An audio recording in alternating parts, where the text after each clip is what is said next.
હે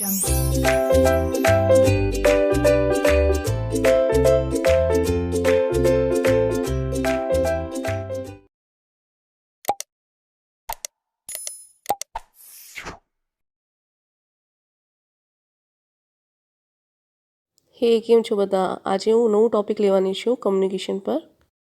કમ્યુનિકેશન એક બહુ જનરલ ટૉપિક છે જે કોઈ પણ બીકોમ એક્ઝામિનેશનમાં 12થના એક્ઝામિનેશનમાં સીએસના એક્ઝામિનેશનમાં કામ આવે.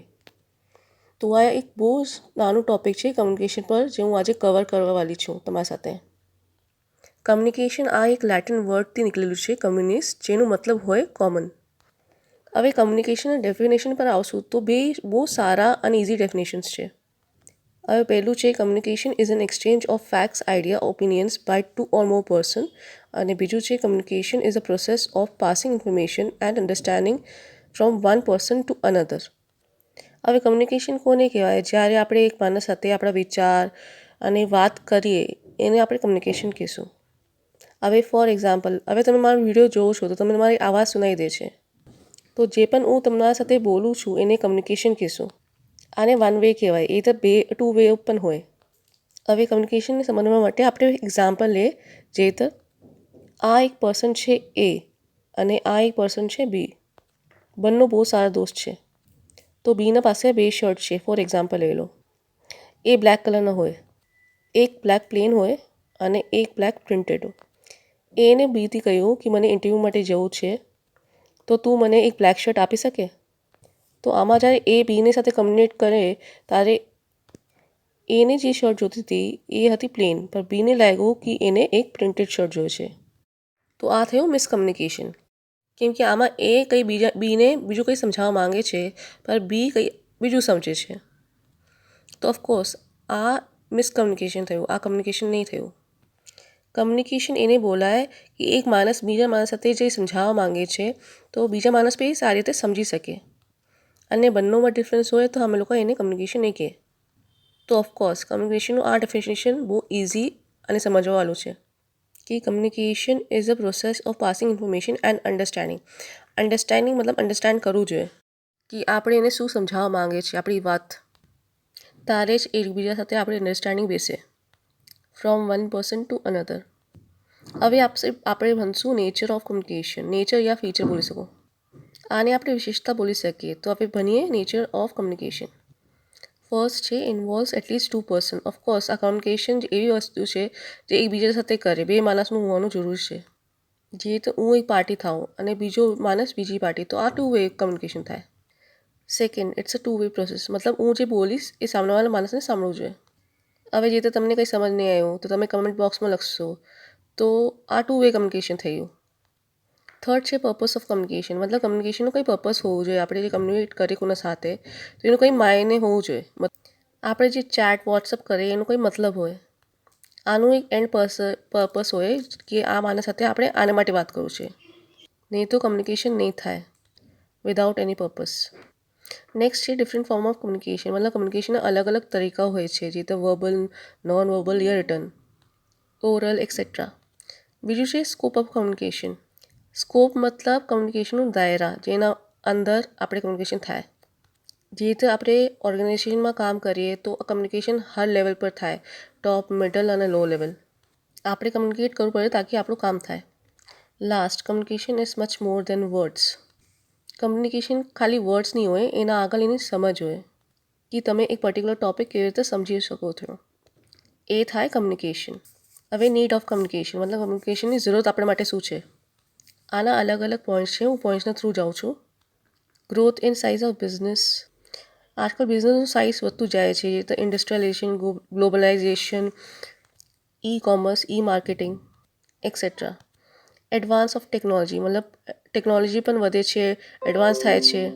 જે રીતે આજે આપણે બીજા કન્ટ્રીમાં પણ માણસ સાથે વાત કરી શકીએ, જે તો અમેરિકામાં હોય યા ગુજરાતમાં હોય, જે કે 10-15 વર્ષ પહેલે પોસિબલ નહીં હતું.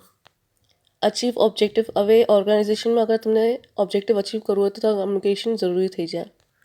Tough competition, growing specialisation, trade union movement, human relation, public relation. આ થોડા પોઈન્ટ્સ છે જેના લીધે તમને કમ્યુનિકેશન થવાનું બહુ જરૂરી છે. નેક્સ્ટ છે પ્રોસેસ. આ પ્રોસેસ ઓફ કમ્યુનિકેશન યાદ રાખવાનું બહુ જ ઇઝી છે. આના 7 સ્ટેપ્સ છે, જે રીતે sender, encoding, message, channel transmission, receiver, decoding, feedback. હવે હું તમને બતાવું આને યાદ કેવી રીતે કરે. એનું બહુ સારો તરીકા છે. હવે આપણે આને યાદ કરીએ. Sender, encoding, message, receiver, decoding, feedback અને વચ્ચે ચેનલ ટ્રાન્સમિશન. આને આપણે સમજશું આવી રીતે. જે રીતે સેન્ડર. સપોઝ મારી બર્થડે પાર્ટી છે, તો હું થઈ ગઈ સેન્ડર કેમ કે મને ઇન્વિટેશન મોકલું છે. પછી હું આ મેસેજને કરીશ ઇનકોડ. જે રીતે અલગ અલગ તરીકાથી આપણે આ મેસેજ મોકલી શકીએ. જેમ કે જે રીતે મારા બહુ ક્લોઝ ફ્રેન્ડ્સ હોય એને કોલ કરી દઈશ. જે હેલો હાયવાળા ફ્રેન્ડ્સ હોય એને વોટ્સઅપ કરી દઈશ. જે મારા ઓફિશિયલ પર્સન છે એમને હું મેલ કરીશ. અને જે આસપડોશવાળા છે એને પર્સનલી જઈને રિક્વેસ્ટ કરીશ કે મારા બર્થડે પાર્ટીમાં આવે. હવે આમાં હું અલગ અલગ લોકોને અલગ વેથી મેસેજ મોકલું છે. આને બોલાય ઇનકોડિંગ. પછી છે અમારી પાસે મેસેજ. મતલબ મારું મેસેજ શું છે? Invitation on my birthday party. પછી હું એને કરીશ ટ્રાન્સમિટ. મતલબ હું કેવી રીતે એને મોકલીશ. જે રીતે હું કોઈનું વોટ્સઅપ મોકલું અને કેવી રીતે કોઈને ફોન કર્યો. આવી રીતે થાય ટ્રાન્સમિશન. પછી આવ્યું મારું રિસીવર. આવી રીતે જે રીતે રિસીવરને મેસેજ મળ્યો તો એ તુરંત ડીકોડ કરવા ચાહશે. મતલબ એને મેસેજને સમજ્યું અને એને પછી એનું ફીડબેક આપ્યું. ફોર એક્ઝામ્પલ, જે રીતે હું એક એક્ઝામ્પલ આપું છું. જે રીતે હું રહું છું તમિલનાડુમાં, તો મને તમિલ ઓબ્વિયસલી આવવાની છે. હવે હું જે ઇનકોડ મેસેજ હતું એ તમિલમાં લખ્યું અને હું મોકલું કે એવા વ્યક્તિને જેને તમિલ નથી સમજમાં આવતી, તો એ ડીકોડ કરી પાસે નહીં. તો આપણે ઇનકોડ રિસીવરને ધ્યાન રાખીને કરવું પડે કે રિસીવર એ ઇનકોડ મેસેજને ડીકોડ કરી પાસે કે નહીં. મતલબ એ પર્ટિક્યુલર મેસેજને એ સમજી પાવશે કે નહીં. તો sender, encoding, message, receiver, decode, feedback અને વચ્ચે ટ્રાન્સમિશન. જ્યાર સુધી ફીડબેક સેન્ડરને નહીં મળી જાય તો એને મેસેજ પૂરું નહીં કહેવાય. તો કમ્યુનિકેશનનો પ્રોસેસ બહુ ઇઝી છે. Sender, encoding, message, receiver, decode, feedback અને વચ્ચે ટ્રાન્સમિશન. હવે આપણે ભણીએ બેરિયર્સ ઓફ કમ્યુનિકેશન. બેરિયર્સનો મતલબ એ થાય જે બાધા આવે આપણે કમ્યુનિકેશન કરતા સમય એને બોલાય. હવે એને કેટલા રીઝન થાય એ આપણે જોઈએ. ફર્સ્ટ છે ઇન્ડિવિજ્યુઅલ ડિફરન્સીસ. હવે તમારો દોસ્ત કંઈ બીજું વસ્તુ સમજે અને તમે એને બીજું વસ્તુ બોલવા ચાહો તો ઓફકોર્સ આ ઇન્ડિવિજ્યુઅલ ડિફરન્સ હશે. હવે આનાથી ડિફરન્ટ સોચના વજહથી આ બેરિયર ક્રિએટ થઈ જાય.